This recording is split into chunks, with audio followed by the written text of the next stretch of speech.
എൻ്റെ എല്ലാ കൂട്ടുകാർക്കും നമസ്കാരം. ഞാനിന്ന് നിൽക്കുന്നത് കോടനാട് ചെട്ടിനട ദേവി പരമേശ്വരി അമ്പലത്തിലാണ്. ദേവി പരമേശ്വരി ഉണ്ട് ഇവിടെ, പിന്നെ ബാലഭദ്രയുണ്ട്. 2 പ്രതിഷ്ഠകളാണ് മെയിനായിട്ടുള്ളത്. പിന്നെ ചിട്ടിസ്വാമിയുണ്ട്. ദേശത്തിൻ്റെ അധിപനായിട്ട് ചിട്ടിസ്വാമിയെ പൂജിക്കുന്നുണ്ട്.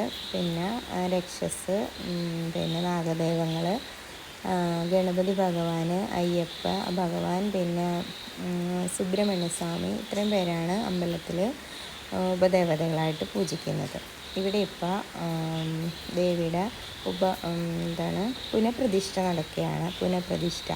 പുനഃപ്രതിഷ്ഠ എന്ന് പറഞ്ഞാൽ ഒരു 12 വർഷത്തിലൊരിക്കൽ ആ ഇരുത്തിയിരിക്കുന്ന സ്ഥലത്തു നിന്ന് മാറ്റിയിട്ട് കുറച്ച് ശുദ്ധി പൂജകളൊക്കെ ചെയ്ത് വീണ്ടും പ്രതിഷ്ഠിക്കുന്നതാണ് പുനഃപ്രതിഷ്ഠ. അപ്പോൾ ബാലാലയ പ്രതിഷ്ഠ എന്നും പറയും. ബാലാലയത്തിലേക്ക് മാറ്റും. വേറൊരു റൂമാണിത്. ദേവി അങ്ങോട്ട് മാറ്റും. എന്നിട്ട് മറ്റേ മുറി ഇരുത്തിക്കൊണ്ടിരുന്ന പ്രതിഷ്ഠയുള്ള സ്ഥലമൊക്കെ ഒന്നുകൂടി പണിത് പൂജകളും ഹോമങ്ങളും കുറേ ദിവസങ്ങളായിട്ടുള്ള പൂജകളാണ്. ഒരു 10-25 ദിവസത്തെ പൂജകളും കാര്യങ്ങളൊക്കെ കഴിഞ്ഞിട്ടാണ് ദേവിയെ സ്വന്തം ഇരിപ്പിടത്തിലേക്ക് മാറ്റുന്നത്.